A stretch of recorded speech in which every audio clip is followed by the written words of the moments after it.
زندیان یا دودمان زند خاندانی بودند که بعد از فروپاشی افشاریه و قبل از روی کار اومدن خاندان قاجار به مدت 46 سال به ایران حکومت کردند.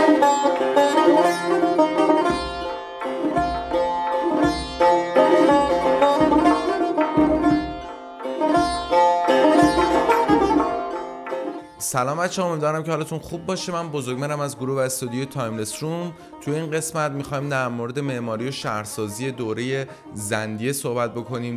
دوره البته کوتاهیه، حدوداً 50 سال، کمتر از 50 سال این حکومت توی ایران روی کار بوده. می‌خوایم ببینیم که ویژگی‌های معماری و شهرسازیش چیا هستن. قبل از اینکه ویدیو رو ببینی خوشحال میشم که کانالمون رو سابسکرایب کنین و زنگوله بغلش رو هم بزنین. اسپانسر ویدیومون دفتر طراحی و ساخت بهفره که لطف کردن اسپانسرمون شدن تا ساختن محتوای تخصصی معماری برای ما راحت تر بشه.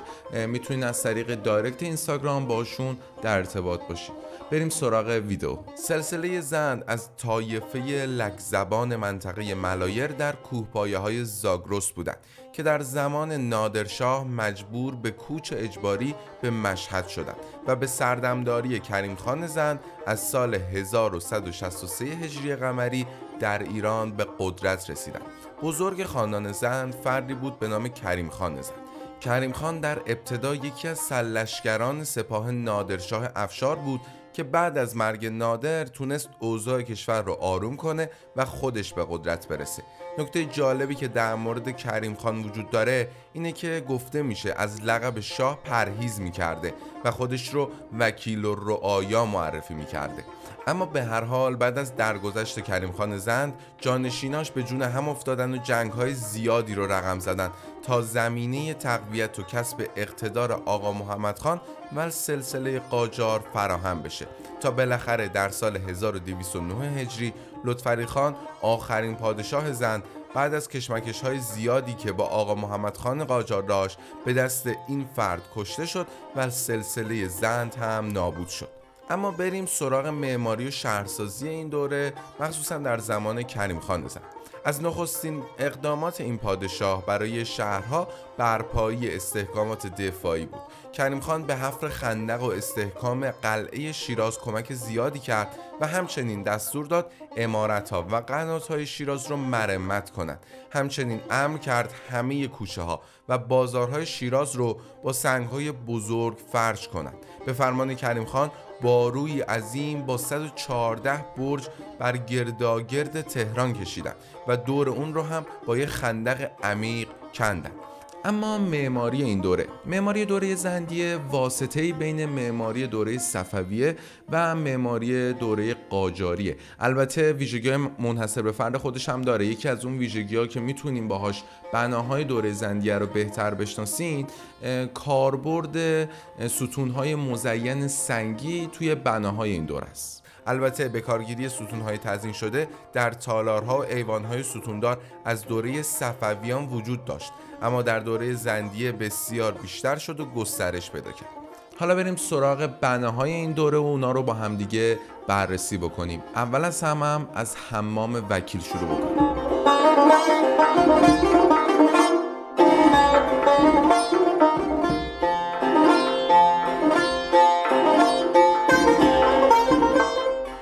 حمام وکیل از بناهای مجموعه زندیه است که به دستور کریم خان زند احداث شده.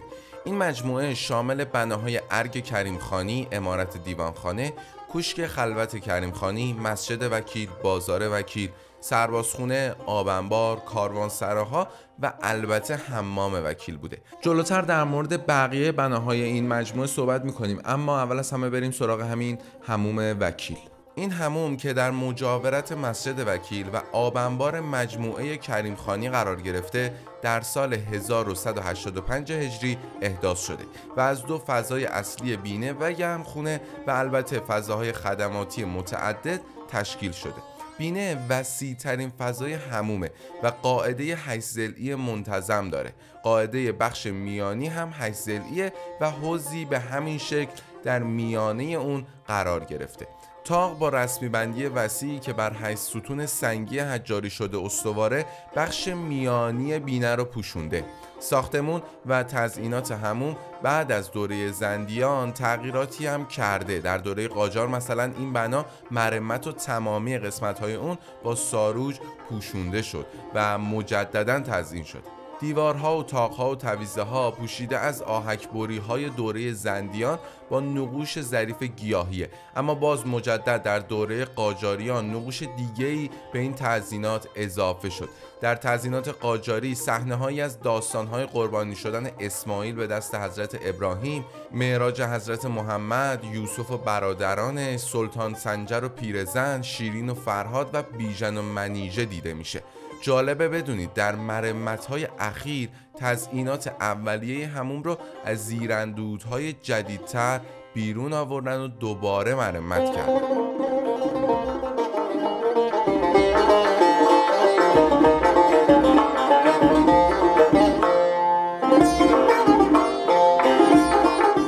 مسجد وکیل از آثار دوره زندیان در سال 1187 هجریه، ولی احتمالاً تزیینات و کاشیکاری اون در این دوره کامل نبوده، به خاطر اینکه نام فتحعلی شاه و ناصرالدین شاه و البته بقیه حکمرانای قاجار در کتیبه‌های بنا حاکی از اتمام اونا و یا تعمیر بنا در دوره قاجاره. تمامی کاشیکاری‌های ایوان‌ها و اطراف صحن مربعی مسجد متعلق به زمان فتحعلی شاه قاجار و بعد از اونه.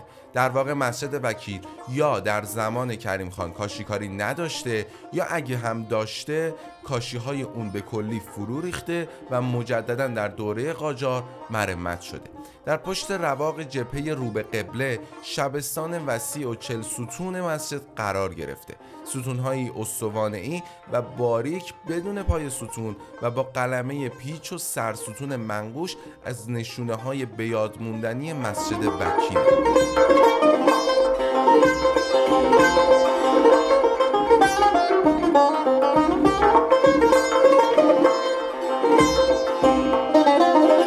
ارگ کریم خان شیراز بنای تاریخی دوره زندیه است که بین سالهای 1181 تا 1189 به دستور کریم خان ساخته شد. بعد از اینکه کریم خان شیراز رو به عنوان مقر فرماندهیش و این مکان رو به عنوان فضای زیست خودش انتخاب کرد، به ارگ کریم خان مشهور شد. این بنا در دوره زندیه به عنوان محل استقرار حکومت و در دوره قاجاریه به عنوان محل زندگی فرمانداران محلی استفاده شد، اما بعد از اون در زمان پهلویان از ارگ کریم خان به عنوان زندان شهربانی استفاده می شد. به طور کلی این ارگ به شکل یک زوزنقه ناقص و ترکیبی از دو معماری مسکونی و نظامیه. بخش مسکونی ارگ در ضلع شمالی، جنوبی و غربی اون واقع شده، اما در بیرون بنا معماری نظامی شاخصه. 4 برج با ارتفاع 14 متر و دیوارهای مرتفع 12 متری که حکایت از کاربری دفاعی بنا دارند. خندقی که در اون زمان دور تا دور بنا وجود داشته هم نشون دهنده امنیت بالا و اهمیت ویژگی دفاعی بنا بود.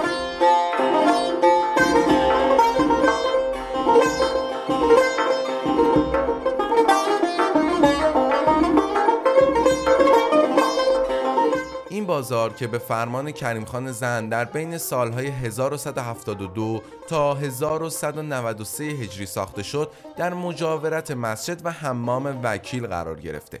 معماری این بازار برگرفته از معماری بازار قیصریه لار و همینطور بازارچه بلند اصفهانه.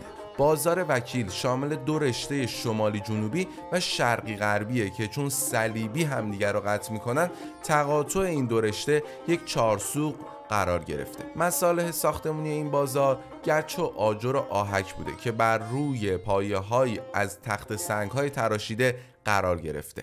اما یه نکته جالب در مورد بازار وکیل اینه که در این بازار برای مصونیت از رطوبت مغازه ها رو در حدود 1 متر بالاتر از سطح زمین ساختن.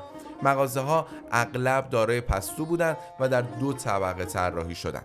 همچنین در شمال شرقی این بازار چند کاروانسرای قدیمی به نام‌های روغنی، گمرک و احمدی ساخته شده. سیستم سازه‌ای بازار تاق و تویزه بوده که به واسطه نورگیرها امکان تهویه هوا رو هم در کنار تأمین روشنایی ممکن می‌کرد.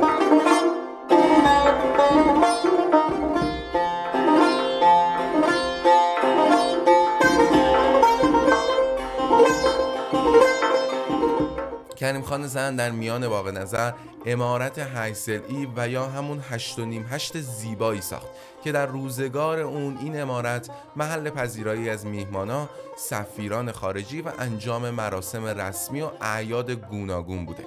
نام دیگه این باغ رو باغ حکومتی هم گفتن. فضاهای درونی عمارت مشتمل بر 1 بخش مرکزی و 4 شاهنشین جانبیه. کف این عمارت نزدیک به 1.5 متر از سطح باغ بالاتره و همینطور عمارت کلافرنگی از بیرون با کاشی تزیین شده که قسمتی از اون نقش گل و بوته و قسمتی دیگه منظره شکارگاه و مجالس بزمه.